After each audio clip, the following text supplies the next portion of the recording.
Hello and good afternoon, everyone. It is a great privilege to have with us Professor Rajeswari Raina. She is a professor with the Department of International Relations and Governance Studies, School of Humanities and Social Sciences at Shiv Nadar University, Delhi-NCR. She is also an associate director of the university's Center for Public Affairs and Critical Theory. Broadly, her research focuses on understanding the interface between development, environment, and knowledge. She studies questions about science, technology, and society, relationships, politics of knowledge and innovation, and substantive relationship that underpin agriculture, human, and ecological well-being.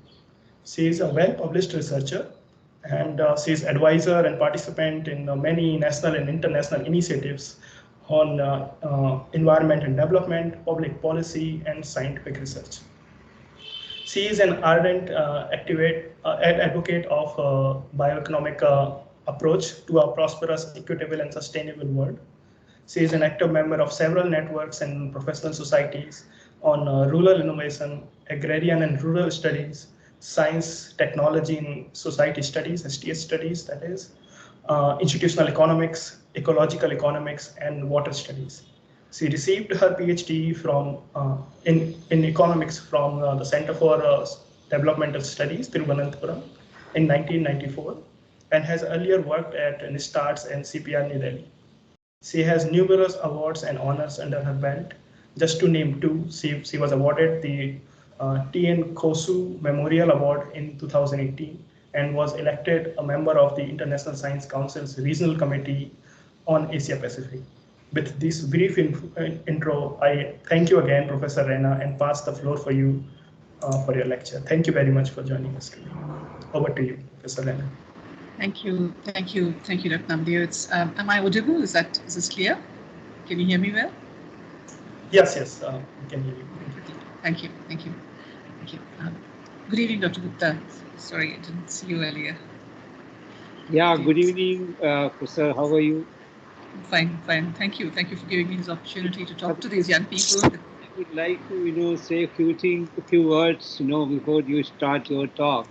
Yes, sir. So first of all, let me join Professor Abhinandan and Dr. Suresh in welcoming you.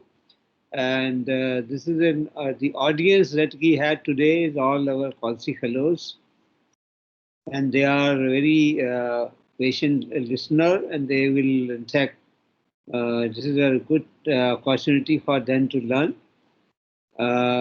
This topic which you deal with, that is the environment versus development, is in fact my very favorite topic, because I've been working in the area of climate change for past 3 decades.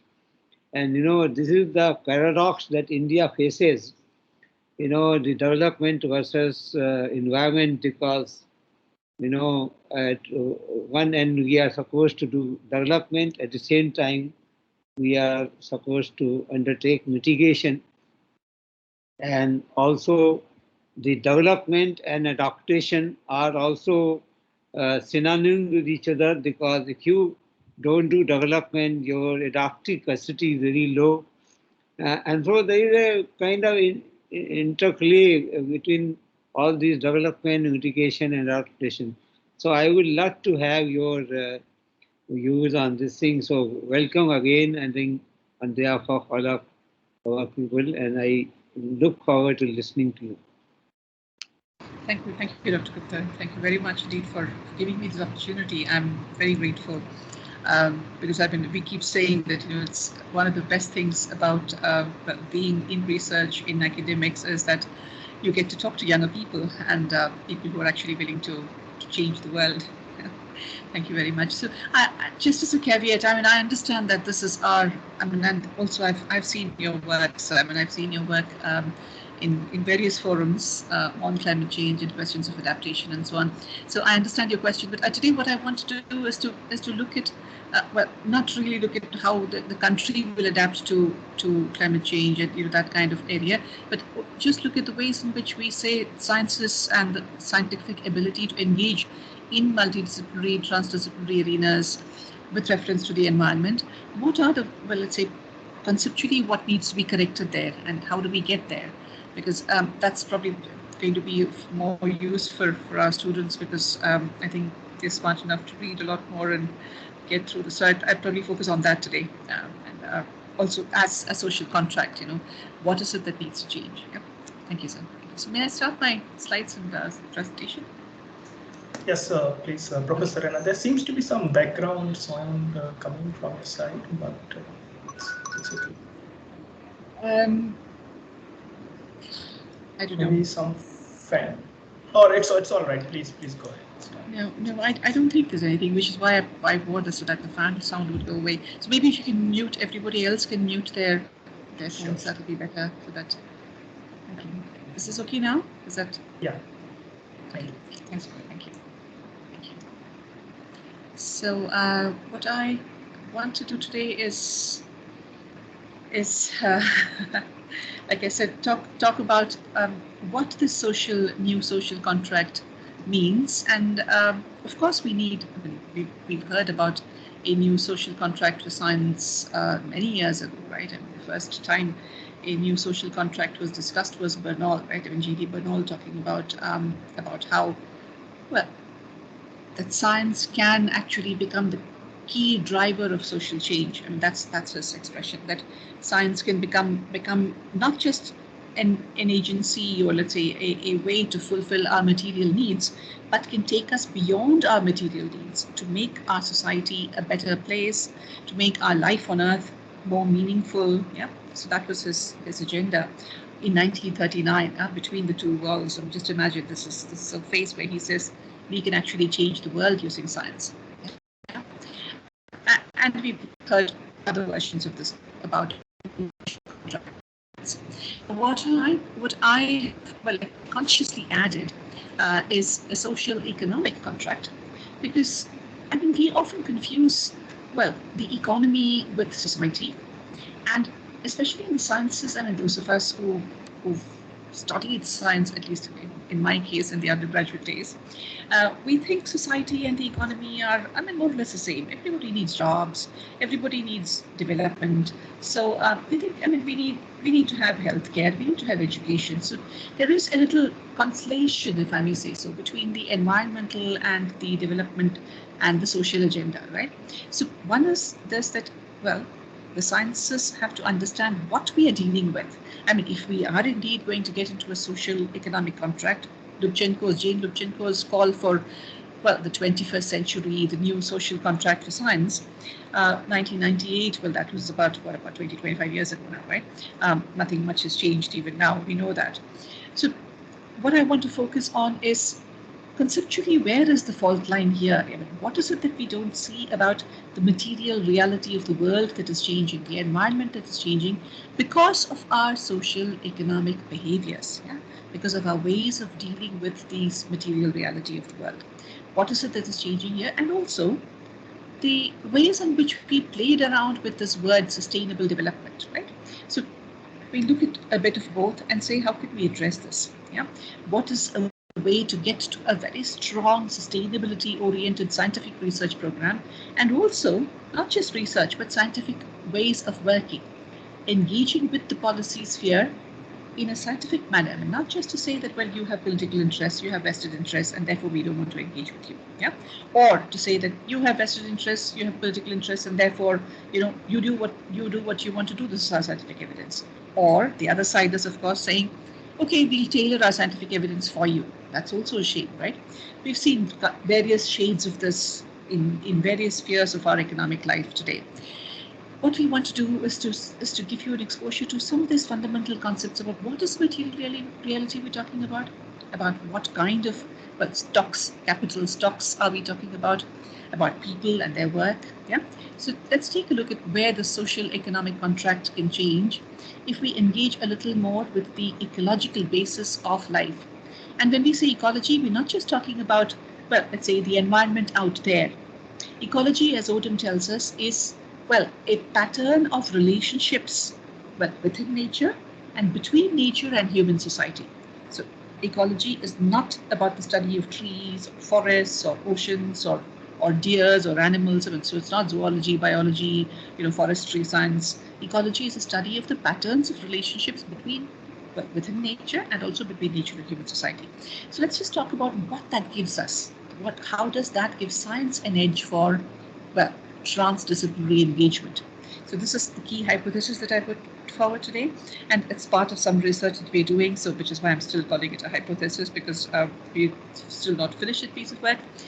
But we're saying that if the sciences should contribute meaningfully to STI policy today, in our current understanding of the problems of the 21st century, its contributions will be limited.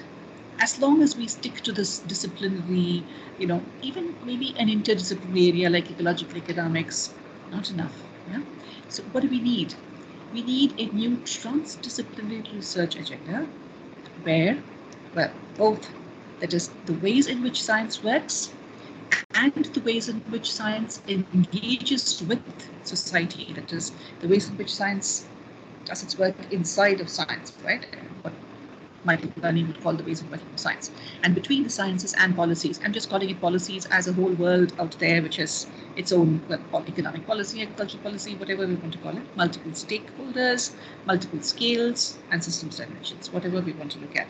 So if sciences have to engage in this transdisciplinary area, we need a different kind of engagement. And if sciences are to make a meaningful contribution to STI policy and a sustainable world, then we need different engagement. A transdisciplinary engagement, but which is not just about research, but about also research and the ability to work with diverse stakeholders. How do we get that? Yeah, Lubchenko makes a point also there about how do we get that, right? So what I'm going to do is I won't get into details of this, why IPE and what is its advantage, yeah, because science is also a social construct, right? I mean, science is also something that we created. It's not, let's say, nature's, it's not God-given or something, right? It's something that we create. We create the rules and norms of science. We create the rules and norms of, credentials in science. What are the basic requirements? How many credits for a BSc degree? What is the, let's say, quality of a PhD thesis, right? We create those norms. So the scientific norms that we create, whether in the lab or in accreditation or in, let's say, in positions of power, yeah?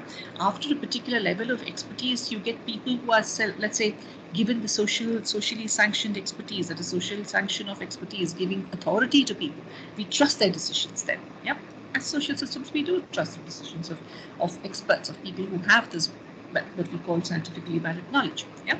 So I'm just going to come back to this if we have time. The International Science Council and the EJOLT, that is the Environmental Justice Atlas, that is the Atlas of Environmental Justice Movements in the world.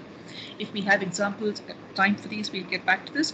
But these are examples that show us how, what we say, scientific evidence and the ways of working of science are being pushed in ways that science was not used to before. Yeah, and also scientists are gladly jumping in to do this. Now the question is, how will we in India, in the third world in general, and also in some cases in many ways, in the case of the developed world, yeah, how will we adjust to this? But the key analysis that we want to do in this project that we're doing is to look at the role of science in two kinds of relationships, in the relationships between those who produce environmental, social, and economic harm, and those who want to regulate or reduce this harm. So just now you heard Dr. Gupta saying this, that, the country, that is India, needs to reduce environmental harm, needs to give people more jobs, needs to give people some developmental goods, right? Because without that, you really can't do adaptation. Fine. So there is an agenda, there is a meaningful agenda that some people have. In this case, what we just heard, there is a need, and some people who are conscious of this, who are actually working on this side to regulate or reduce this harm, and there are some people who are out there creating harm, environmental, social, and economic harm. Because ultimately, let's face it, the latest report of the IPCC, which talks about the increasingly clear evidence that human-induced climate change is now a massive reality, and two, that the pace is only increasing, that it's not reducing. So somewhere they see that this realm of people, yeah, those who produce damage, are actually produce the environmental and social harm, are now gaining with reference to the others, that is gaining pace, yeah, or scale. Now, when we talk about science for development, in India, of course, the first sector that comes to my mind at least is agriculture, yeah, and science for sustainable development also, I can think of only agriculture, but there are several other sectors where science for development and science for sustainable development now we've seen efforts by the government now to increase to invest in Paramparagat Krishi Vikas Yojana, that is to support traditional agriculture. Why? Because of its dimension of sustainability, because of its meanings of nutrition, right? Local access to food.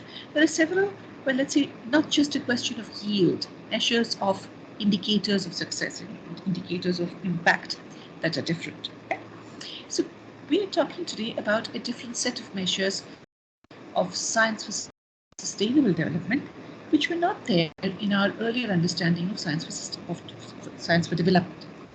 But science for development, for instance, India's the first agricultural policy, the National Agricultural Policy document that was formulated in this country was in the year 2000 with the Vajpayee government, right? Now, it should come as a surprise to many of us that, we had the Green Revolution, didn't we? We had a White Revolution, yeah? We had a Yellow Revolution, soybean, yeah? We had Blue Revolution, fisheries expansion, massive expansion of marine fisheries, massive expansion of inland fisheries, the rate of growth of inland fisheries being much higher than the marine fisheries, so all that came without a policy? Yes, it did. Yeah. Now, how did that happen? Isn't that an engagement of science for development which, even without a policy directive, here's a bunch of scientists who are working with this. Yeah. Now, that would sound a little preposterous because there is a policy. There is a policy not as a drafted political policy document, but as a set of programs, a set of schemes, programs, incentives, directives that come from the state, an involved state, a state that has vowed to increase its developmental impact through science. Yeah. So again, we have entire sectors where technology choice is dictated by the kind of policy paradigm that is put in place. It may not have been a policy document. So here again, what I'm trying to draw your attention to is that in each of these sectors, in all these sectors, what we see is, there is a way in which textile policy, for instance. Yeah, let's talk about textiles for just 1 minute, because textiles, of course, is the celebrated sector as the breakthrough sector that has led to industrial revolution in England, right? In the British Industrial Revolution, it starts off with this textile sector, big factory system. Yeah, what was earlier proto-industrial production becomes consolidated and laid out on a factory floor. Of course, the development of the factory is the first step in the Industrial Revolution, or the biggest organizational change, and the Industrial Revolution just takes off there. So textiles is a major thing, right? Now, let's take textiles for development and textiles for sustainable development. Yeah, textile sector now in the sustainable development era, you have, as we talk about sustainable development, there are innovations in the textile sector where scientists are actively working with people who make the Malka cottons in India, yeah, Musruma group in Hyderabad. There's a whole range of actors who are actually working on creating small, because see, the biggest advantage of the Manchester textile revolution was that you could do the spinning on a machine, right? You didn't have to have hand spun stuff. Yarn, yeah, you could do it on a machine. Now, the scale at which that was done is massive, and therefore you needed more cotton, therefore more colonies, especially after the British lost the Americas, they needed cotton from India more and more. So the first railway line in India happens because of that. Look at the chain of impacts that happened because of the demand of one industrial sector, right? So development has, you can see that in multiple, like I said, multiple dimensions, multiple scales, right? So if we want sustainable development, we will have to look for sustainable dimensions of each of these sectors. Yeah, for instance, coal. Yeah, when we talk about coal, the biggest problem with coal is not just that coal creates carbon emissions. Of course, it does. Yeah, but also that it guzzles water. It is the largest water use of our largest freshwater use in the industrial sector goes to coal. Yeah? Now, coal cleaning, coal washing, thermal power plants, all of them use water. Now, Why are we talking about this? Because there are alternatives to energy systems. There are alternative systems. We're already thinking about it. Should we burn coal? Should we waste so much water on this? Which is again going to add to problems. Yeah. So there are questions of trade. Again, why is trade brought into this? Because trade is not really about production. It's just about exchange, right? Even in trade, the ways in which science plays a role in development and sustainable development. Let's take the case of WTO, right? When WTO wants to resolve an industrial dispute, a trade dispute between, well, let's say Brazil and the European Union on sugar, yeah? Where does it turn to? It turns to science. It turns to the implementers in the World Health Organization, in the FAO. It turns to the WHO. It turns to people who can actually come in with scientific expertise. And of course, now the WTO's what we call scientific research support for its legal battles or to resolve its legal issues is a big forum now, right? So you look at all these sectors. And I've just left banking as a horror story. We'll talk about that later if we have time. But it is indeed a horror story. The ways in which economics as a science has played into what we call the bubbles and bubbles of money, creating investments, trading on the investments, derivatives of the investments that are created, and then trading on those. So there are various layers of these bubbles that economics and finance plays with now. We talk about those if we have time.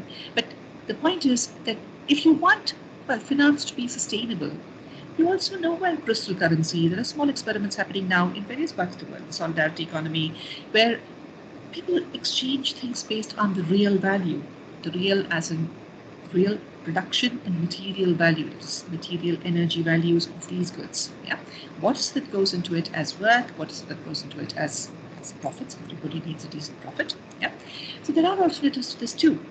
Now, the question is, how do we put these rules of norms in place? What role does science play in all these for sustainable development, right? This is again, let's say, sorry, I have a message about people waiting. Is that, okay, let's organize this. Okay, so,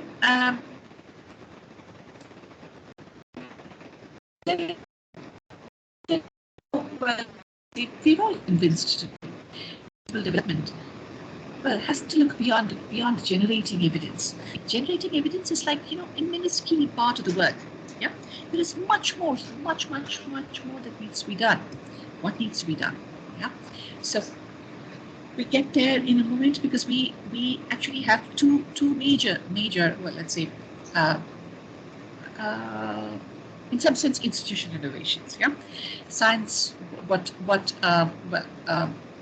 Robert Watson, who was actually leading the IPCC for some time, and of course led the Bolivian Ecosystem Assessment, the International Assessment of Agricultural Science Technology for Development, the IPBES, the Intergovernmental Panel on Ecosystems and Biodiversity Services, and all these. Yeah, so his well, let's say, key innovation is this creation of something called summary for policy makers. He says, let's give this policymakers, when people get alarmed at all these scientific evidence that we're generating, let's give them something that is clear, very well worded, but also say that, well, this is something that's urgent. Make the message very clear, but give them scientific evidence. Evidence generation, we know, has not done very much. Yeah, all the summary for policymakers that we've seen since 2001, 20 years ago, yeah, till the recent one, 2021, have not made much of a difference. Like I said, the pace of human-induced climate change is only increasing. Yeah. So why is it that this is not enough? What are we trying to ask for now? So one of the key concerns is that we are now facing something called climate action failure by nation states. Yeah. The national imperative to look for jobs, development, more power plants. Yeah, we need all that, right? That is now confronting, let's say, working along with several other persistent problems of the 21st century, which all of us know: biodiversity loss, ocean acidification, pollution, food and water crises, there's a whole range of them. Now, if this is the case that we see, that is, even with a demand for, what we say, a century of the environment, that is, sciences have to work the century of the environment towards some other goal, even with that, we really haven't been able to do very much. So is this a failure of science? Many people would say, obviously not. I would say that too. It is not a failure of science. But let's put the question in a slightly different manner. Can the sciences do something else? Of course they can. Yeah. Science and just the scientific community can do much more, because unfortunately, the burden of science is something that sits heavily on all of us. When I say the burden, it's actually a social and a conscious burden. That is, it's something that sits on our conscience, right? It's not just that because we know, yeah, because we know what's going to happen, because we know that these changes are happening. It's a much bigger moral conscience question. Yeah, we're not like other ordinary citizens who do not know, who can afford to ignore. Yeah, or can afford to say, well, maybe it's not such a great damage, or maybe it's not such a big problem. Yeah, so we might be called doomsayers and all that, but it's our responsibility to make this clear to everybody who has the capacity to make decisions, whether it is somebody carrying water in a village or an international decision maker. Yeah, so when we talk about each of these sectors, that is the science for sustainable development, and the evidence that we're presenting to the world today. All these actors here that we see, policymakers, the IPCC report, yeah, people I would put in the second basket of the ecological economy. That is the actors who are trying to reduce the harm, right? Trying to govern the world in a better way so that we reduce the harm, so that we have a better, more sustainable world. Now, even within these actors, even within the people who actually went out there and said we need a sustainable world, there has been two major discursive shifts. What do you mean by discursive shift? Yeah, a discursive shift is something that actually shifts the manner that is the content of knowledge, the ways in which that knowledge is presented to the world, formulated, the ways in which that knowledge is then regulated or presented to the rest of the world. Yeah, that is, you regulate or control the ways in which the knowledge is expressed in the world. So there are two discursive shifts in the contemporary, that is in the recent, well, as you say, 11 hours, 59 minutes kind of, very recent history of sustainable development, yeah, of science for sustainable development. The first discursive shift that we see in the ways in which we organized our knowledge for sustainable development and used knowledge for sustainable development is that a little twist in the ways in which we see organized scientific research, S&T, right? That is, the formal organized S&T as a driver of economic growth and development is something that happens, that really happens, that is institutionalized after the second industrial revolution, right? The first industrial revolution happens in Britain, the second industrial revolution happens in US, not in Britain, not in Europe, yeah, not in the continent at all.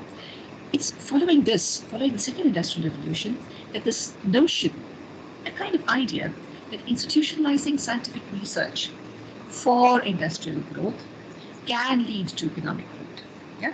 So it's let's say after Edison's Menlo Park and so on, that this idea comes up, right? Till then, there was no organized scientific research for industrial revolution. It might sound strange. So it's like, well, in some sense, economic growth generates the scientific investments for scientific research. Economic growth and development brings more science. Yeah. So why did we put this ahead? Let us put in some sense the ways in which the economy grows is driven by science. What was the driver? That's the entire book. I mean, Joel Mopier and several others have written about this. But when we talk about the newly independent countries of the 1950s, we see how handy this was for them and how they all fell for this. That is, all of them believe that this is the story, that S&T is the key driver of economic growth and development. S&T is one of the drivers of economic growth and development. There are several other drivers, right? Now, what role does S&T play? Not just as a key driver, but also as a driver of these other, let's say, you've heard of Mahaldover's model, right? Investment and savings, yeah? Does S&T has an understanding of material sciences, understanding of, let's say, ores, minerals, chemicals? Do they play a role in S&T that is in the investment and savings Mahaldover's model? They are at the core of it. We don't see that. Yeah, Rosenstein, Rodin telling us big push, put a massive chunk of public investment into the ready use of the country. what is that investment? That investment is in terms of the material capital inputs that we put in there, which are all based on the scientific knowledge that we have about those materials. So as practiced in the third world and as practiced in the developed world also, after a particular point of time, S&T did become, well, one of the key drivers of economic growth in India. But that this rearrangement played a trick on decision makers is a truth that we must acknowledge. And that if we don't acknowledge it, we'll also worry about, how do you use science for development, science for sustainable development, and so on, right? The second discursive shift, which happens, more recently, the 1980s, is that economic growth is, necessary to ensure sustainable development. That is the Brundtland Commission report, right, 1987. 1972, we saw the Limits to Growth report, the Meadows et al. Report, coming from a bunch of people from MIT, from some of the best qualified people, the best model that was possible at the time, looking at 5 different drivers of the world, saying that at this pace of growth, we will eat all the resources of the world and we will sink under the pressure of pollution, right? 1966, Kenneth Boulding, 1975, George Skirogen, they all write that the world economy will collapse under its own heat, under its own heat, and that resource constraint will be a second or third or lesser important driver of economic collapse. Economic collapse will happen because of pollution, because of the heat of the world economy, right? Now, why did we listen to these? That's one question. The other is, why did we shift out of this, let's say, the limits to growth idea of the 1970s to, this is the time also when Indira Gandhi makes a famous speech in Stockholm, right, where India puts environment way ahead of its agenda compared to other countries. The US still has not really had its first environmental law yet. So by the 1980s, within about 15 years, the table is turned. It's not just that economic growth is a driver of environmental damage and will actually lead to massive shrinking and collapse of the global economy and, political systems and so on. 1987 tells us that, economic growth is essential because the poor are polluters. These poor countries with their poor people, if they don't have development, they will continue to extract more. We're already talking about a system where almost 75-80% of the world's resources are being consumed by some people in the developed West, in the area where this industrial revolution, this massive industrial metabolism is already guzzling a lot of energy and material, right? And here we say that it is because of environmental destruction by the poor that we must provide for growth, and that if we don't provide for that kind of growth, then there will be collapse. Therefore, we need growth, and growth is an answer for sustainable development. One of the pillars of the Sustainable Development Goals, the SDGs, is economic growth, sustainable economic growth, environmental and social systems. Okay? Now, for us, this concern, that is these two discursive shifts are important as a new generation of scholars entering the science policy arena, because policy is always a slippery terrain for those of us who come from the science, and we have to be very careful about how we use our terms, and how we say this. Well, are we saying that we don't want economic growth? Of course, some sectors have to grow. In this country, in India today, with 54% of our workforce engaged in agriculture, which is about 16% at best, or maybe 13% of the country's GDP, we need agriculture to grow. We need agriculture to produce the kind of foods it does, to create more incomes and well-being for the people who produce this food. We need that to change.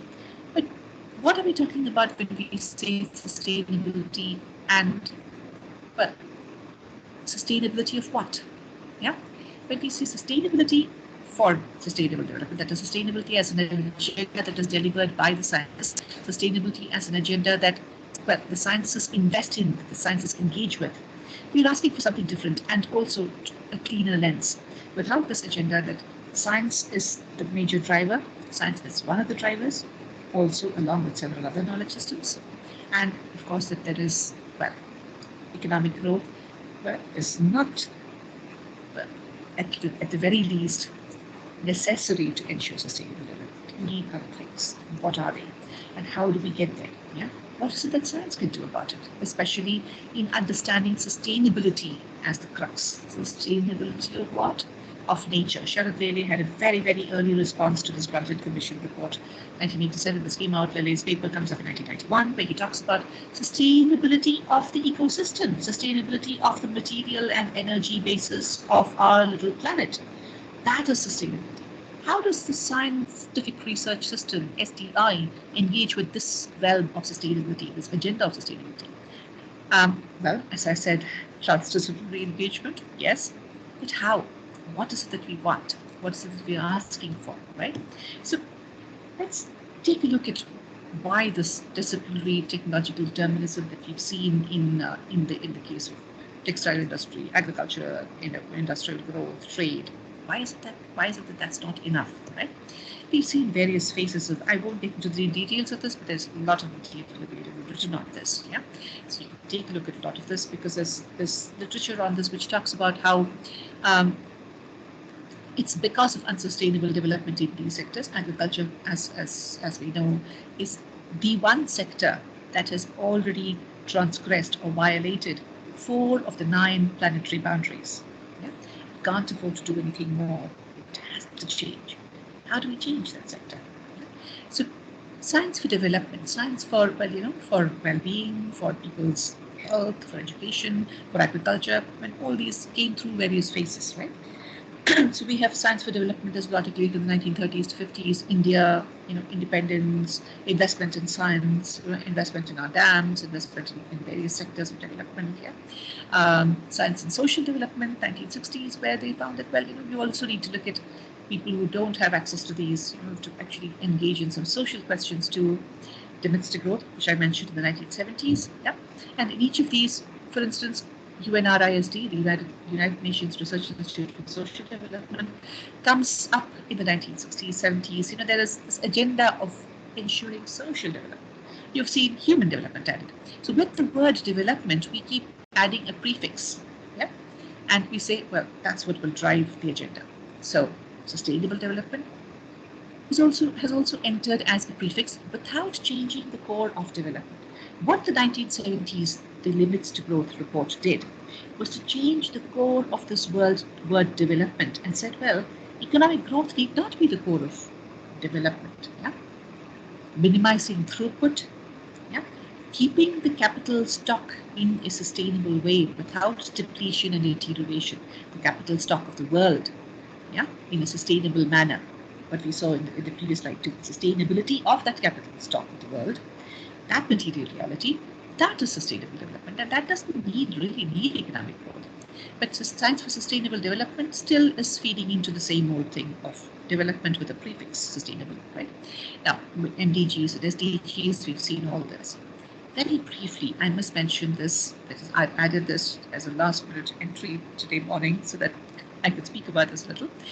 Let's take a look at this UN Interagency Task Team on Science, Technology, and Innovation for the If any of you are interested, please do work on this entity for your postdoc report, because it's an interesting agency. Yeah, sorry. I'm yes? really sorry to interrupt you. Your voice seems to be breaking. Maybe there is some bandwidth issue. Could you please turn off your video? Maybe that would help with at least voice coming in. Sure. Yeah, thank you very much. And sorry for Is that better? Is this? No, not at all. Not at all. Is this better? Is this? Yeah. Slightly better. Okay. So I wonder if I'm doing the right thing with this. This microphone and stuff. Okay. Maybe. I hope it is. Okay. So for us, well, when I say the UN Interagency Task Team on Science and Technology, and Innovation is an attractive agency to look at. What does it contain? What is the technology facilitation mechanism has? This is a task team, yeah. So across the board, across all UN organizations, there is this task team that looks at STI, yeah. And for what? For the SDGs. So one of the major engagements that they have is about, well, economic growth, ecological indicators, social indicators also do come in, though, as one of the SDG indicators, yes, but not really as one of the centers. Yeah. So here again, let's keep asking this, okay? When we talk about science, we know that science is something that engages with the economy, with social systems and with the material reality, that is the material biophysical realm that we are all located in, right? That is the Earth's material resources, or the Earth itself, the planet itself, right? So science engages with all three.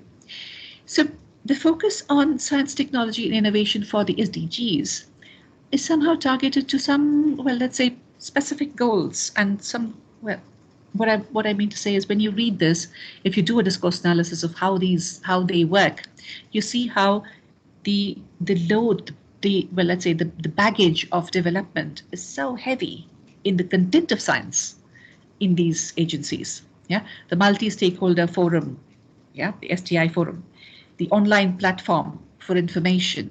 Yeah, what are they doing? What is the content?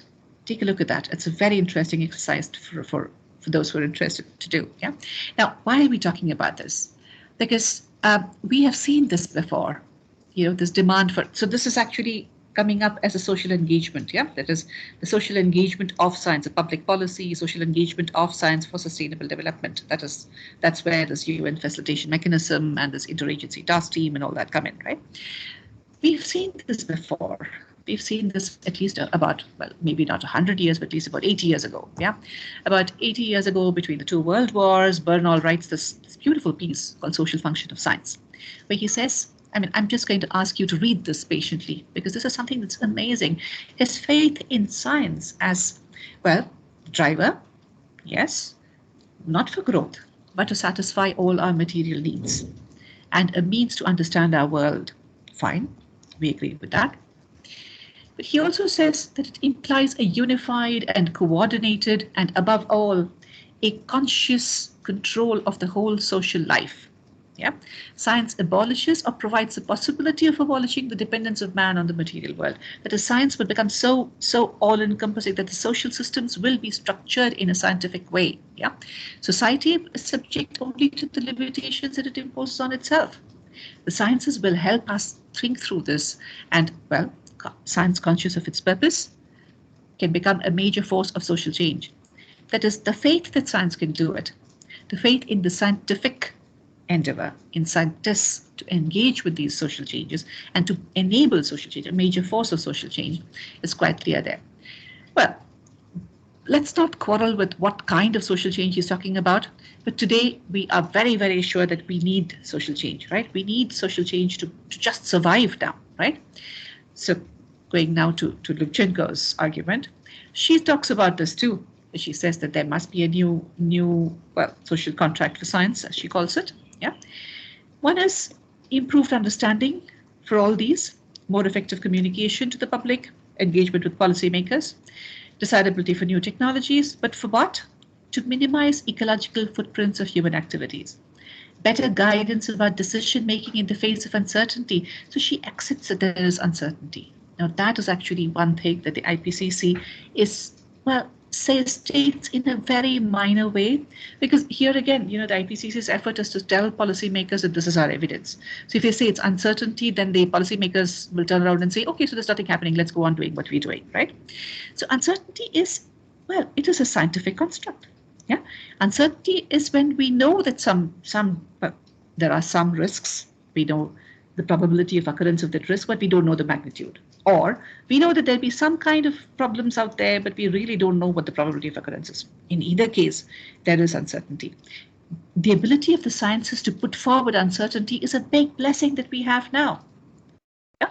But we don't see that blessing now. We see it as, well, you know, digging back into the deep, very narrow, very, very focused areas of our disciplines, as far away from reality as possible, very, very focused and very specialized, well, disciplinary engagement to get more and more precision and more what we call, well, interpretations subject to a range of conditions out there, which are not available today, right? So we need, well, the multidisciplinary, socially engaged science policy relationship to work. The question is, why hasn't that happened? Part of the problem is that, well, I've put this out in the slide. The sciences, in some sense, have, well, let's say, refused to engage with the paradigms of sustainability thinking. There are two ways to think about sustainability, right? One framework which is this one, which I tell my undergraduate students because they get this model very easily, called the Mickey Mouse model, which is something that Julian developed this for his Terry course. We worked on this and used this for several other courses now. So if the sciences are located in this paradigm of sustainability, which is basically this, that society is there, economy is an autonomous entity up there somewhere, like ethereal autonomous entity, price fixation, all these kinds of things that the economy does, and the environment is also there, and that there is all the policies and the science and technology innovation endeavor will be to enable the economy to draw endlessly from society, and the environment, and to dump back into society and environment whatever, waste or externality or pollution that it wants to. Now this model has been challenged by ecological economics as formulated by economists, ecologists who've gotten together to form this interdisciplinary body of knowledge.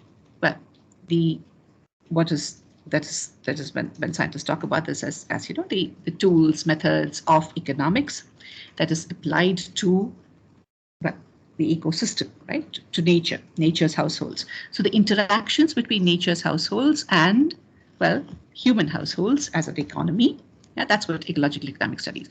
But let's note one thing, there is a big layer here, a big circle here called society, and the economy and society are located within the environment.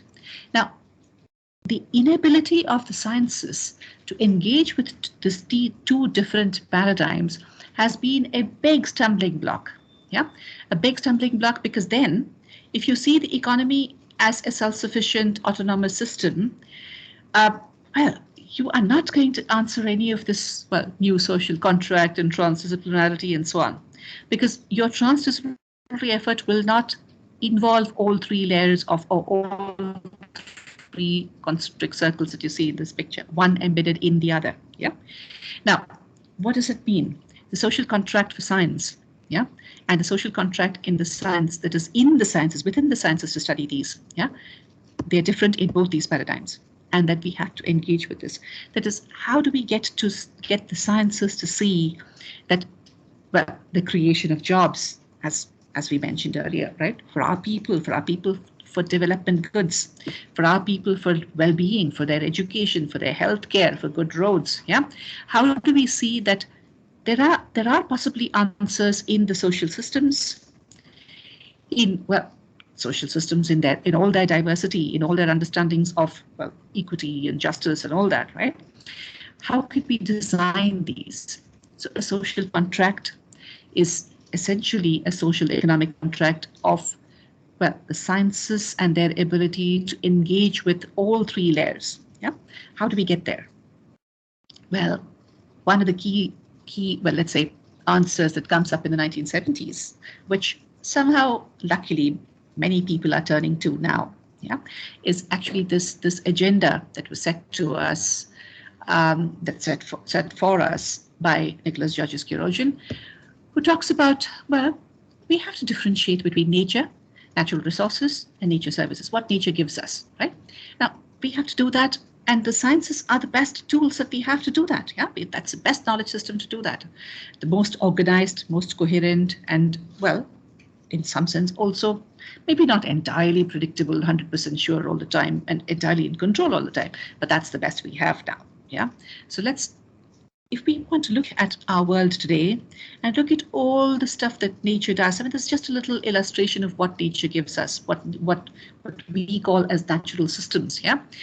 We see, there is difference between nature and natural resources, what we can convert, what we can't convert as resources.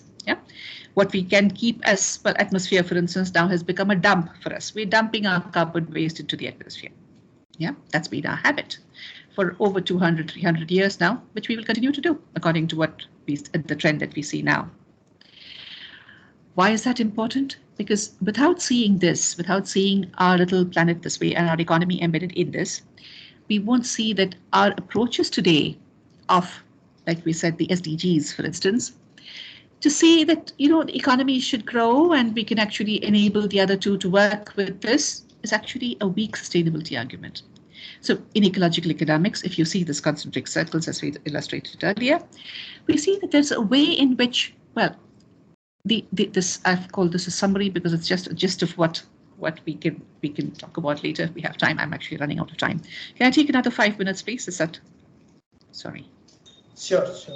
Okay. So in weak sustainability, this is exactly what Sustainable Development Goals, the SDGs today, the Brundtland Commission earlier in the 80s tells us, that you can grow, Ecology, that is the study of the environment and the relationships of the environment with these two, economy and society, tells us that, well, you can grow, but you have to find a way to redistribute.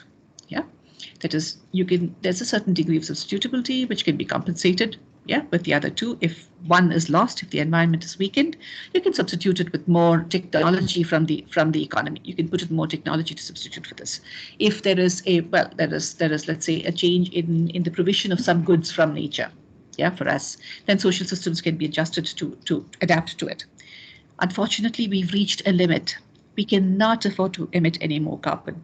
We cannot afford to lose any more species.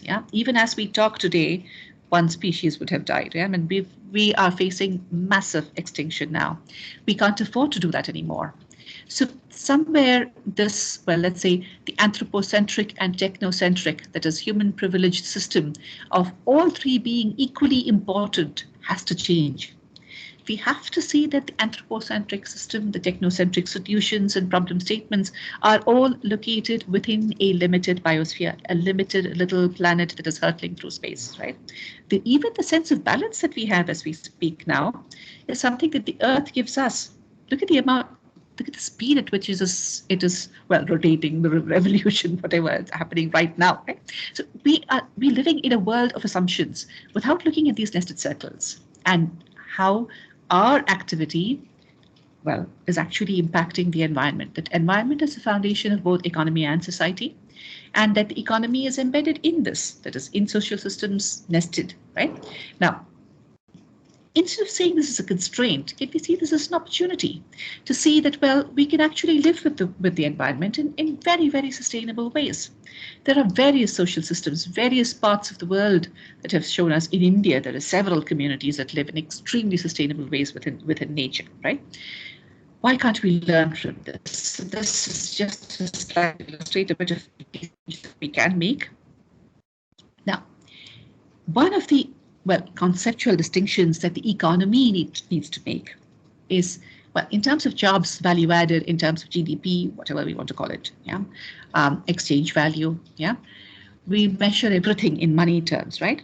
Money is just a circular flow of, a certain value that we create, right? That is capital that we create. But the real value, that is the real, the biophysical basis, real, the biophysical basis of the economy, if we get to this, we will understand, to come back to this point about strong sustainability. We want to understand an eco-centric world. We have to see the real value, that is the real material, the substantive basis of our economy, right? What is the substantive basis of our economy? What are our real resources? Here again, if we see nature and natural resources, natural entities, we can see that our, biotic resources, everything that comes from the biological systems, this picture of grass here, rice cultivation here. So you see that these funds and stocks is a major distinction that we have to make and calculate our economy differently. That is, science has to engage with a new social economic contract. Science's work on funds, science's work on all biological systems, whether it's agriculture, livestock, oceans, whatever, has to be based on this understanding that both the ecological and economic services that these funds provide and the nature of these funds itself is subject to a certain set of conditions. Now, the sciences, in the natural sciences, we've still not begun thinking. That is, our paradigmatic lens is still not tuned to this. We still see these as, these many hectares of land, or these many hectares of, inland water fisheries or whatever. We don't see the distinction between funds and stocks. So what are stocks? Stocks are the mineral resources. So, ancient biological material that has been, subject to biogeochemical changes. It could be rocks, yeah, that we extract for construction material endlessly. It could be sand mining. It could also be, well, fossil fuels, yeah, stocks that we have buried under the earth that we extract, yeah. Now, this is very limited. It is not like the funds, a constant flow, like solar energy. It comes as a constant flow. Biological systems, an estuary is actually a solar-powered system, but it generates surplus energy. A rainforest is a solar-powered system, but it generates surplus energy, right? Agriculture is a solar-powered system with human subsidized, that is, human beings work on it, right? So it's a solar-powered system that is human subsidized. These categories are important, very important for us to see how the sciences can enter, measure, and engage with this paradigmatic lens of, otherwise we will never have a new social economic contract. Right? The social contract, as in science, is communicating better and all that is very well said. That is, the political economy of the actors who want to reduce the harm is highly appreciated. But without questioning these concepts, without engaging with these concepts, we will not have the kind of social economic contract and also the urgency to address this. We can't afford to wait anymore. So this is kind of my last statement here. What is demanded from the sciences if we want strong sustainability? Yeah. Transdisciplinary research, yes. Transdisciplinary multi-stakeholder science policy relationships. I mean, there was a nice paper by Peter Hobbs which says, well, science speaking truth to power, that world has to end. Science working with several other actors to make sense of the world, to make sense of what we're going through, to understand, well, how we can create robust and flexible, again, nimble-footed, yeah, public policy people, public policy engagements. Why? For sustainability in some cases, for resilience in some cases, healthy socio-ecological systems. SCS is a big area of research that's emerging. But why are we saying decentralized and denationalized governance? Partly essential, because denationalized as in, it could be local, it could be specific to the Badni grasslands or Uttarakhand, Garhwal grasslands or something, right? It could also be, well, let's say, the Hindukush Himalayan region, the entire belt that extends right up to Vietnam. We as a country, we need, well, a sense of understanding of this entire system, right from the Hindukush to that mountain system. That mountain system is central to our, well, rainfall, glaciers, well, rivers. We have a whole range of things to understand there and to work with there. So again, David Barkin would tell us that the denationalization of agricultural policy happens in the 1980s, right? We're not talking about that kind of political denationalization, but a denationalized scientific engagement, a scientific engagement that extends across nation states, like the environment does. The environment, nature doesn't recognize boundaries. Nature doesn't recognize any of these, but let's say national limits, right? Nature, so the environment needs an engagement that is scientific engagement that is denationalized. So coming back to this what we said as, well, strong sustainability, right? We have to understand we need sciences that will measure, well, the naturally limited growth potential. That is, nature has certain limits, but we can measure these. Nature, inputs like land and labor. If I'm working for 8 hours, I need rest. Yeah, land and labor cannot work 3 shifts like factories do. So if we come back to the organized, well, let's say, organization potential for sustainable development, the sciences have to work differently. Transdisciplinary work, yes, but transdisciplinary located in a paradigm that sees society and economy as embedded, as limited within this biophysical realm of the funds that flow in, and also the limited resources that we have, the limited mineral stocks that we have today. Yeah. Why are the mineral stocks important? Because it is access to these mineral stocks, access to oil and coal, and of course, electricity, second industrial revolution, that actually made this exponential growth possible, that dumped tons of carbon into our atmosphere, still dumps tons of waste into our oceans. The industrial expansion of Europe and the US, that is the North and the West, has led to unlimited, well, let's say, expansion of and pace of expansion of pollution. And that can be changed. That can be changed, well, manipulation and adjusting of the ways in which we deal with funds and stocks. And we can do that in a very, very responsible way. Well, transdisciplinary engagement is difficult. Nobody's contesting that. Yeah, I'm sorry. I think seem to have erased the last bit of this, but it is basically saying that science has several answers. Yeah, so we need problem statements and outputs, outcomes, but where? Based on systems thinking. What kind of systems are we talking about? Yeah, we're not talking about systems like, let's say, a hydrological system or something of that sort. We're talking about a system that is, sorry, I'll just go back to that illustration of a system where, well, where the economy, society, and the environment are, well, three mutually embedded systems. That is, the environment is what holds the social and economic systems. The sciences have to think about a different sustainability paradigm, and a strong sustainability model, invest in those, and transdisciplinarity there is what is meaningful for us. It's not easy, but it is possible. We've made so many major changes in our scientific research system, and I think as a species we have the ability to change again. That's perhaps one of the good things about us. Thank you. I'm done. Thanks. Stop sharing now. Thank you. Thank you very much, Professor Raina. Thanks a lot for this talk. You really brought a lot of conceptual clarity on this interaction and nuances of interaction between science, society, and sustainable development related issues. And all the history of science for sustainable development theories and practices, I think those things are going to be very, very important for all the fellows also when they actually, like many of them are already engaged in policy related work, but new fellows who have just joined, it's going to be very, very important for them as well. So I open the floor for discussion and Q&A. People can either raise hands, turn on their mic and camera and ask their question, or they can also type on the chat. I think there is some problem with the chat here. But yeah, people, please go ahead and ask your questions. So I think there is one question from Nimita. Or Nimita, would you like to directly ask it? Sure, I will. First of all, thank you so much, Professor Raina, for giving such an intellectually stimulating presentation and lecture. We are really honored to have you in this forum today.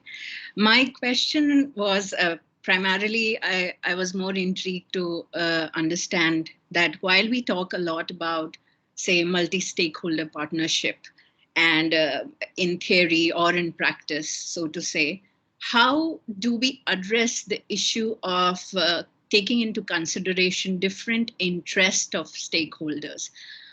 I would believe that it's very difficult as a policy researcher, as well as someone who was engaged in the policy process, to understand how do we incorporate the idea of reconciliation, trust, and consensus building when we are in the process of making the policy or implementing the policy.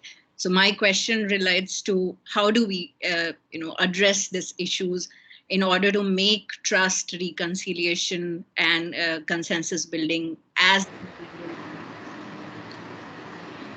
Thank you, Nimita. It's lovely to see you. Can you hear me? Is this audible? Right. Okay. So one of the things that when we make policies, that's why I kind of very briefly quoted. There's this paper where Prof says let's move out of well, science speaking truth to policy, and to, well, the engagement of the sciences, well, with a range of knowledge systems and society to make policy, to make sense of the world. After the scientific research is done, after the scientific evidence is presented, which is the problem with this, with the summary for policymakers, right? Very well intentioned, yeah, very well intentioned it is, yes, but it still is scientific evidence that comes to policymakers after the evidence is generated, right? So Hobbes says, tell people that boss, your world is dying.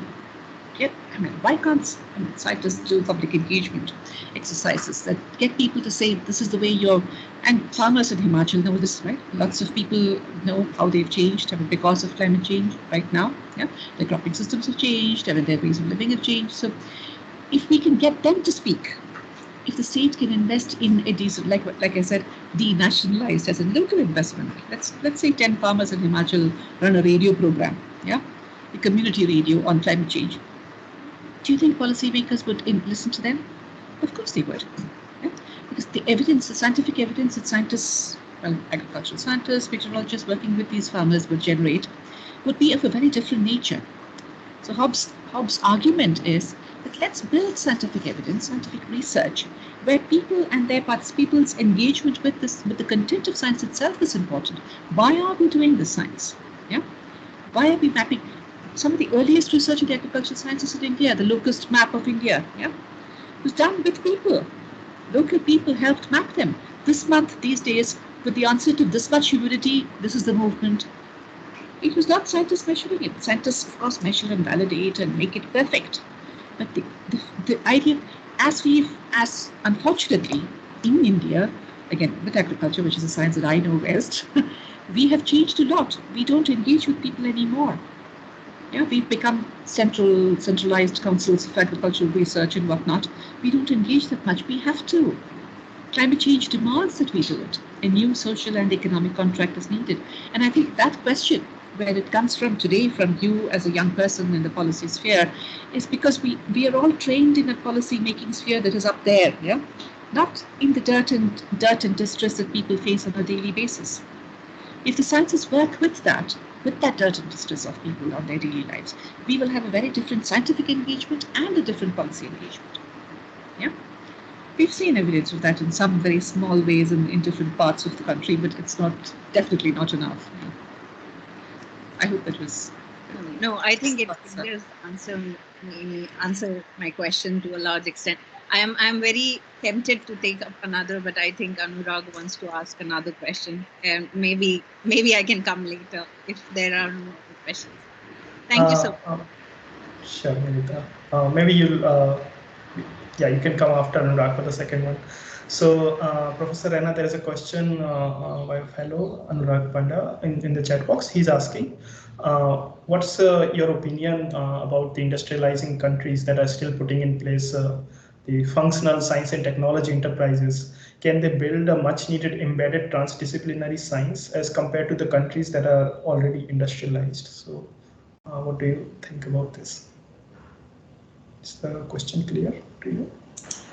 Yes, I think, yes. Yes, please go ahead. If I'm audible, I don't know, my internet is not good, but I would like to sort of clarify the question. Okay, great. So I guess I was thinking a little bit about what you said about the need for, the drawing on local knowledge systems. And it seems like a lot more of that exists in industrializing countries as compared to industrialized countries.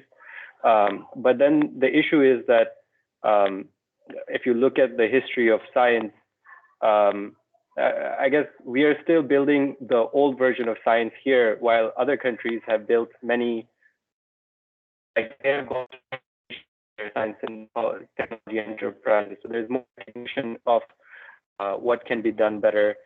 And there's been transformations in Europe and not so much in the US, I guess. So I was curious what your thoughts are on, based on the country characteristics, if there's a possibility for building this new transformative embedded transdisciplinary science, whether the country is still developing or it has local knowledge systems or other characteristics.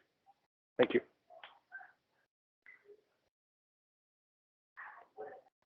Okay, so I kind of like the question because it's a good question. See, there is a way in which we let me put it this way: we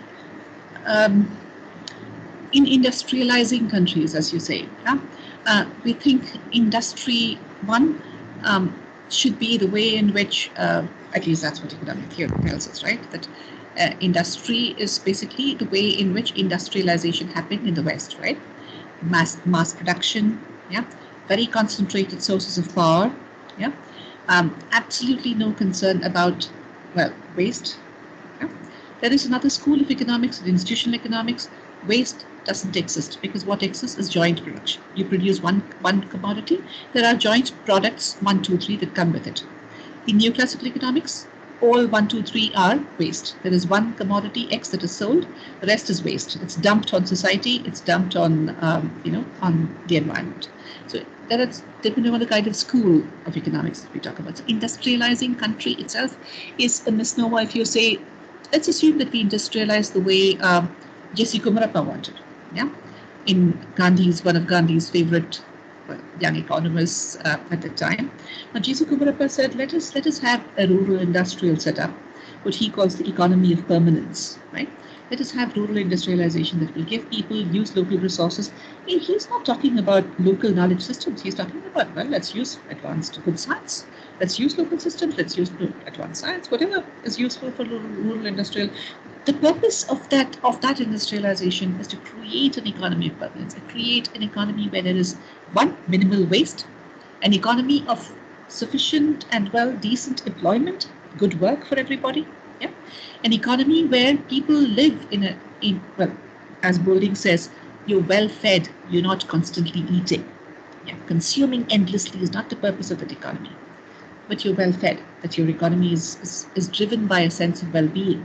So that is a very different kind of industrialization. So here again, the transdisciplinary sciences in the industrialized countries today. Let's take a look at Sweden, a big group of transdisciplinary studies, right?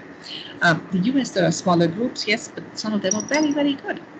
What we see there is that these are also rands in the midst of a major industrial sector, which they have outsourced, yeah, to the third world, which we do now, yeah.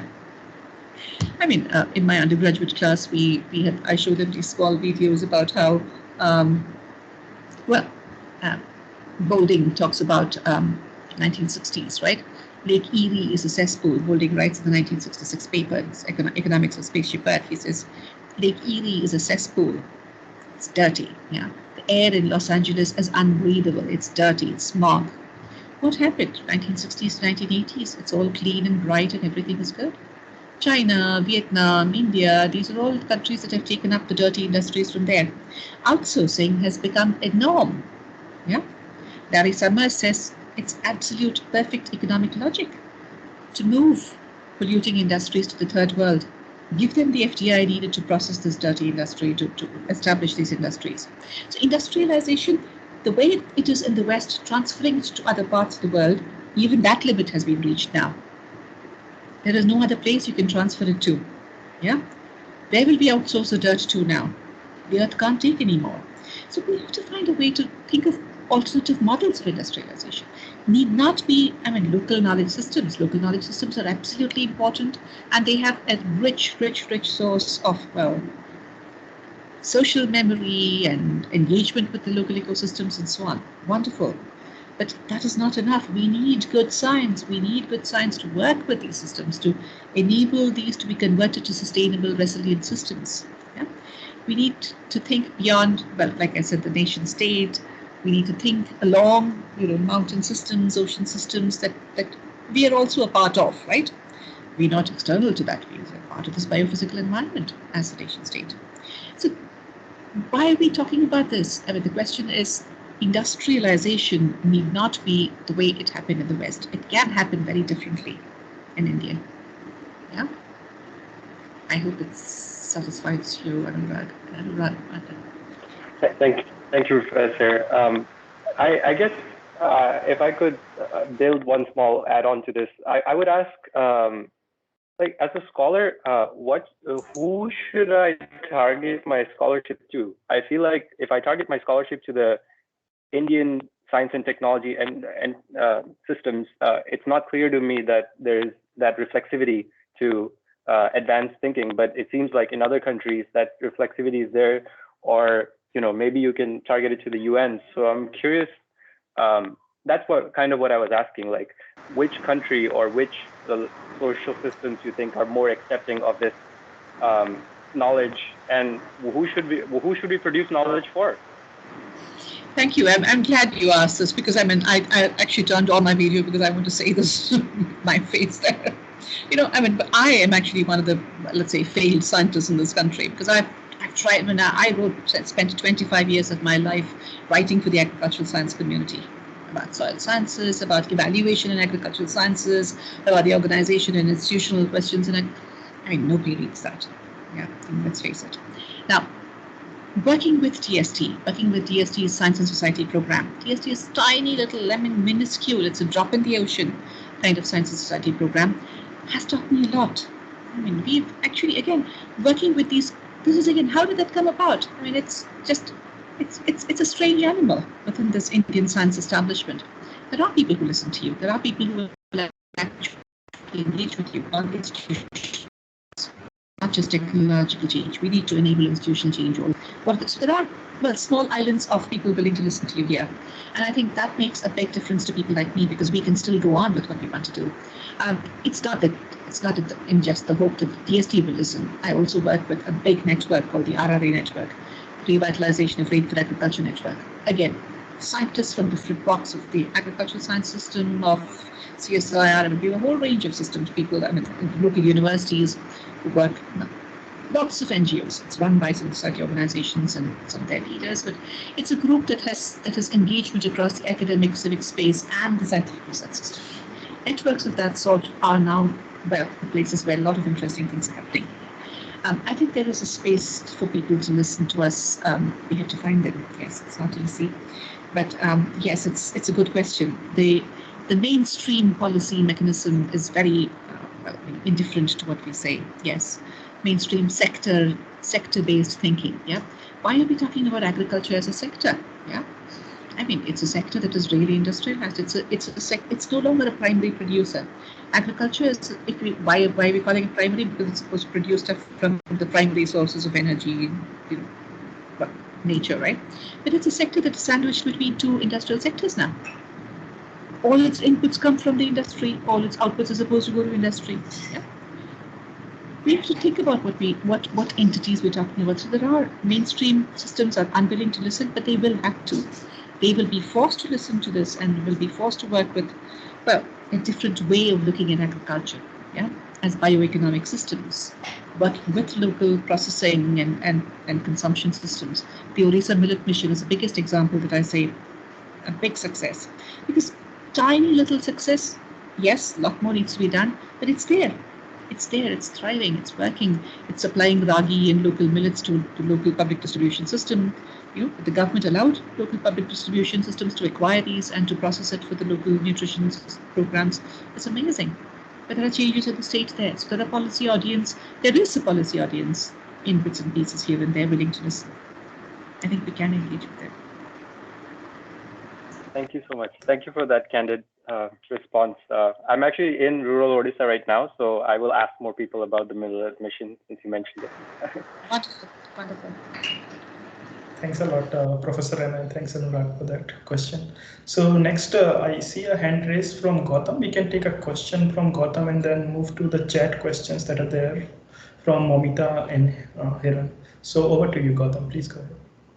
So, ma'am, I want to ask you, like, when you say that there's a need for a transdisciplinary agenda for science to make an impact. So, when we talk about different disciplines, few of the disciplines seems to be antithesis to each other. They bring in their own epistemologies, and like science being more of positivism, and different other disciplines bringing some epistemology or some conventions which are more related to interpretivism, and also indigenous knowledges. They also seems to be very antithesis to modern or what we call Western science. So how can a methodological or epistemological consensus can be can we have so all these disciplines can work together? Well, I actually, I really don't look at much of that kind of work as positivism and epistemological questions and so on.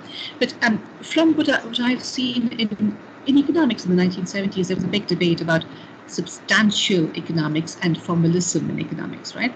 Formalism as in well, without looking at the substantive, that is the material energy content in the economy, yeah, and just looking at the money flow, you will have very different kinds of insights into the economy, right?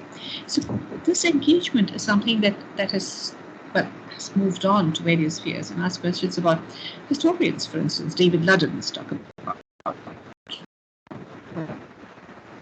archaic understanding. There's an ecological, economic, social engagement with nature, with rain, with soils, with pests, with diseases, with crops, livestock systems. That kind of knowledge, knowledge continuum. Well, I don't think there would be a question of, well, a distinction in something that science says and what the scientists say and what a local, let's say, a farmer says, right? Because we would all see the same kind of continuum. It's actually a question of how we see the problem. How do we define the problem? How do we understand the context? Yeah, I mean, what is, again, what is a way in which? But I understand your question. I'm not trying to say that I can answer this. I understand your question, but I'm afraid that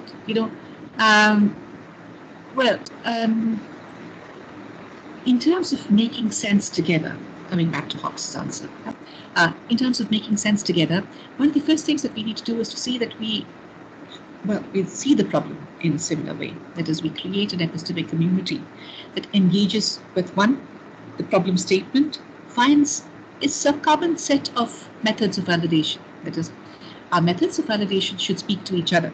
That is, they share a certain set of values, a certain set of, validation parameters or concepts. Yeah. So that's perhaps the first step to see that we engage with this. Like I said, yes, I mean, there's a lot of problems with this indigenous knowledge stuff, but then there are extremely valuable concepts with indigenous knowledge too, within indigenous knowledge, which have to be, but there is no way ahead without understanding why indigenous communities think in a particular way, why they would engage with a mountain or a lake or whatever as gods or as revered sites. Yeah, what is keystone species that ecologists call sacred. Yeah, so there is a way in which these communities have developed this insight.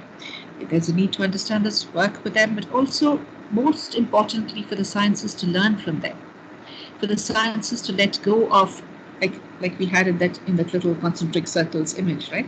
Let go of this fixation with commodities and yield per hectare kind of thing, to be able to measure the relationships, to be able to understand the relationships that have changed between the economy and society and the environment, the relationship between society and the environment that have changed.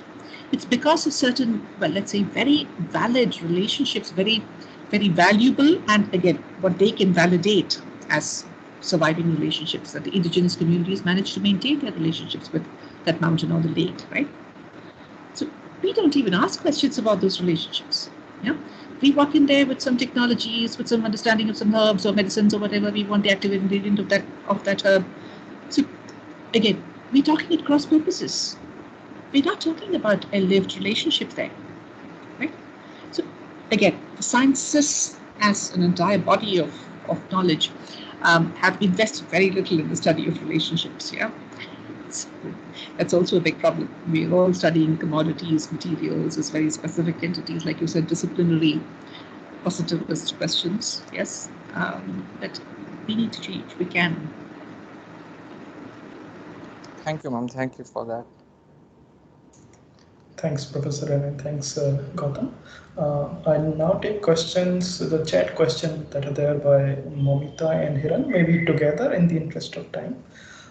So Momita is asking, how can a scientist engage with a policymaker? And here she wants to know, I think probably for early and mid-career scientists, not the leading scientists who are already established and are probably members of science academies and so on, at the earlier level of their career, like how can scientists engage with the policymaker? Maybe you can give some examples from your experience. Now, and the question from Hiran is about, he's asking for your take on the current status of the interdisciplinary research funding in India. And he's asking if there are sufficient resources and does the supply meet the demand? And if not, what can be done to this at the national and institutional level? So please answer to these two questions. Thank you. Thank you. So in answer to the first question, I must say that let's take a look at people who have made a difference in India's, let's say, public policy. Yeah.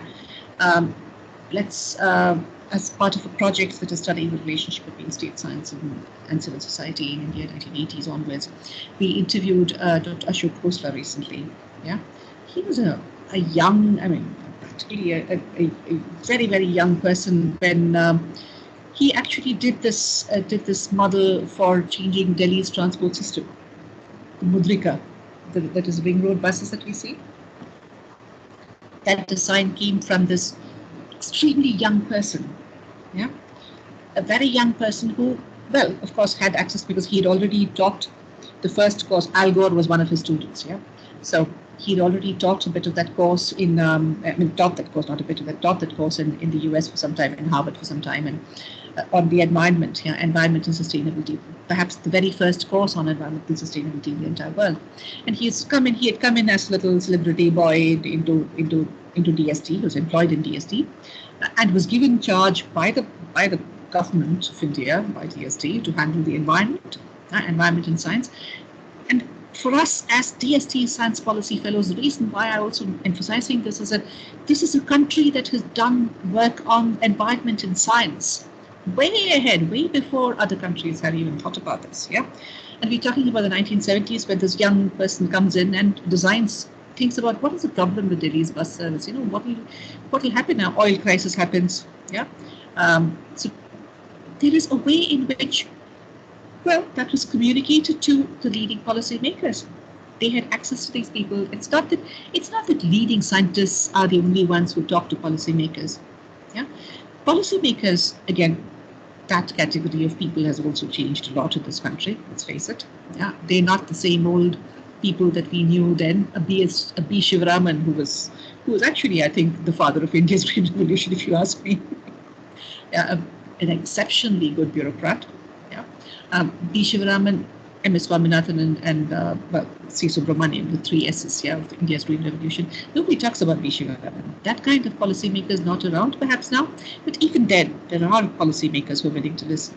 But the least that we can do as mid-career scientists is to talk, engage with each other, to do some short communication pieces, saying, I mean, these are policy scenarios, not to prescribe, yeah, but to engage with what we call the integrative policy research school, to demand more knowledge in this area.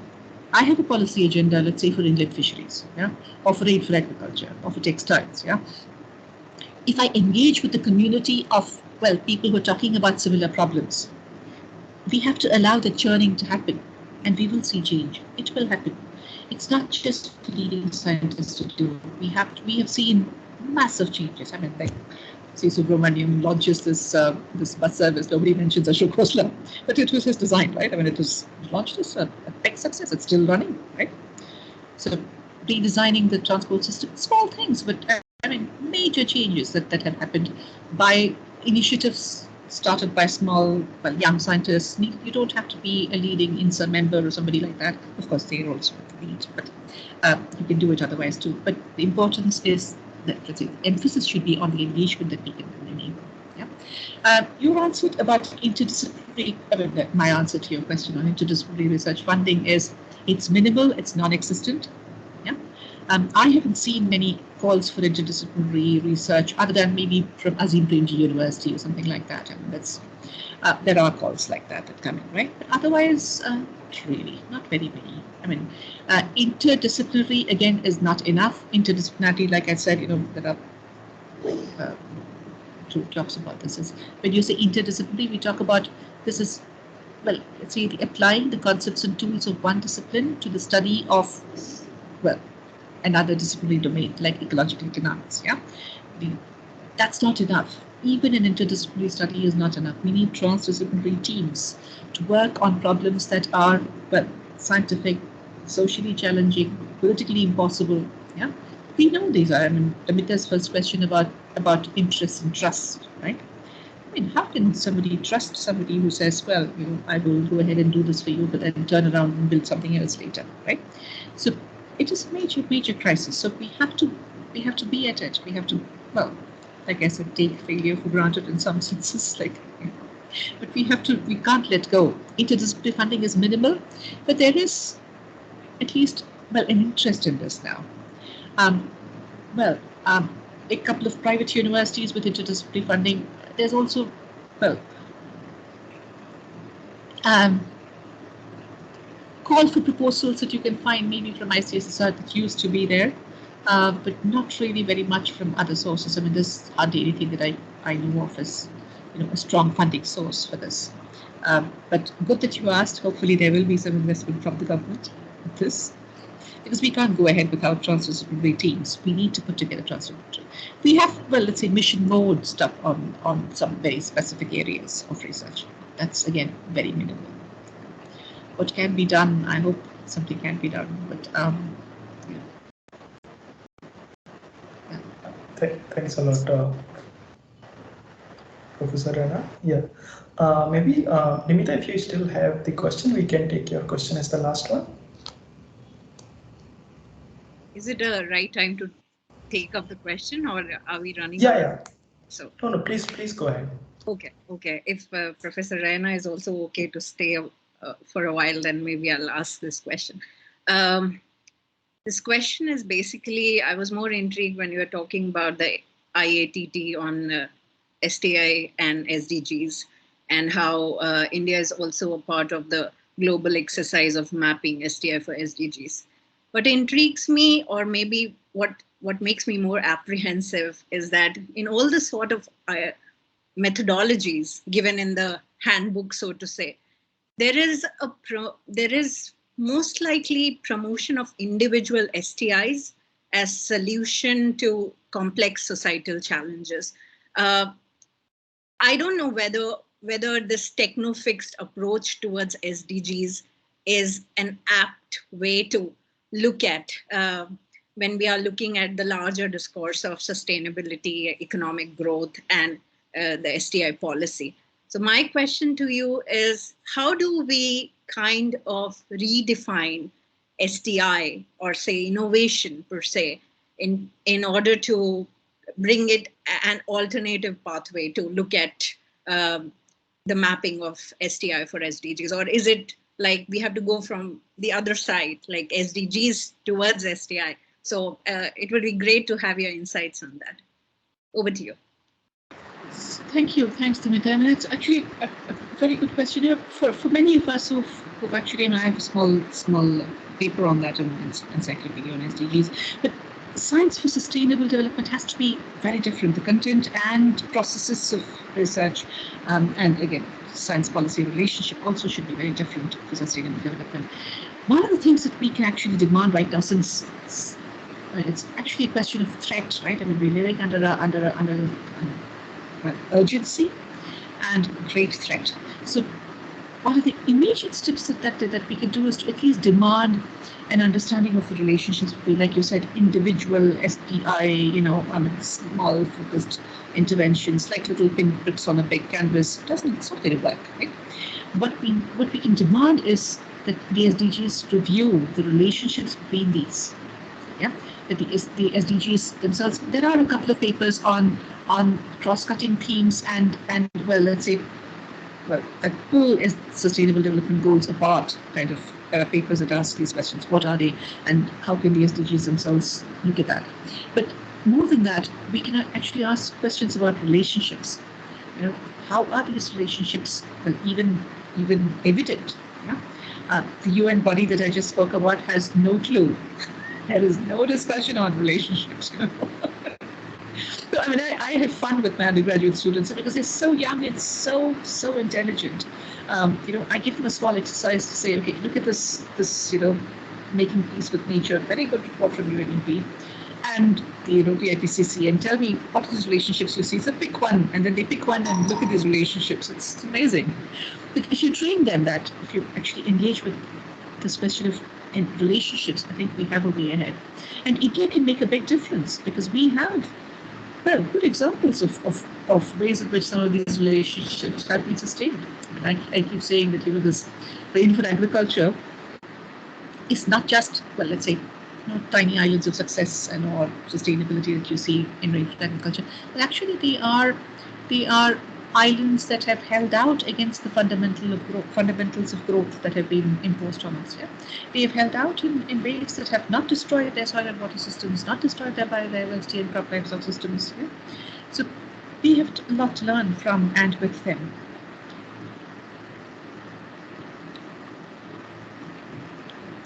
Thank you so much. I think it would be interesting to look at the idea of relationships, because that is, as you said, and my apprehension comes through that, because I was reading all through all sort of methodologies given by different UN bodies and other international organizations, and it was totally unsettling for me that this is not how we really want to approach the idea of sustainable development. Unfortunately, I don't know. I mean, those methodologies requires a serious rethinking, I believe. So, yeah. No, I completely agree with you, Rimka. And you know, this is actually amazing. I mean, my students who look at the Global Risk Report, undergrads, they say that, you know, when an exercise that they do is the Global Risk Report classifies environmental, geopolitical, social, you know, different categories of risks. And then they say how one category of risk is also at least another two categories of risk. And they say that by drawing these relationships out. Yeah. And then they say, why is it that the economic risk is the one that is the most, you know, visible, or, you know, why are they always talking about that? Because that is, again, because we are not located in that paradigm of thinking about the economy as a subset of social and, well, environmental systems. Yeah. And we have to make that paradigm shift to a more ecologically contained, limited economy. Thank you so much. This is quite helpful. Thank you. Thank you, Professor, and thanks, Nita, for your questions. So, Professor, and thanks a lot for your precious time. I think I speak for everyone here when I say that this has been a great learning experience. Thanks a lot for sharing your insights. Like many of the fellows and me also, like we come from hard basic science background. So learning many of these things has been a really great experience. So thanks a lot. And I hope you wouldn't mind if in future some of the fellows approach you for some guidance in this regard. And yeah, we would be really looking forward to having more interaction with you with our from our CPR side as well. So thanks a lot. Thank you. Thank you very much. Thank you. I mean, and of course, I mean, students, fellows are most welcome. But also, please, I mean, you know, disciplinary grounding is really important. I mean, and that grounding is what builds us. But then we have to look beyond our disciplines too. Yeah, that's really crucial. Thank you. Thanks very much. Bye. Thanks, Professor Raina, and I wish everyone and Professor Raina you a very nice evening. Thank you very much, everyone, for being here. Look forward to keep on working with you all. Thank you. Bye-bye. Bye. Bye, everyone. Bye, everyone. Thanks, Suresh. Bye. Thanks. Bye.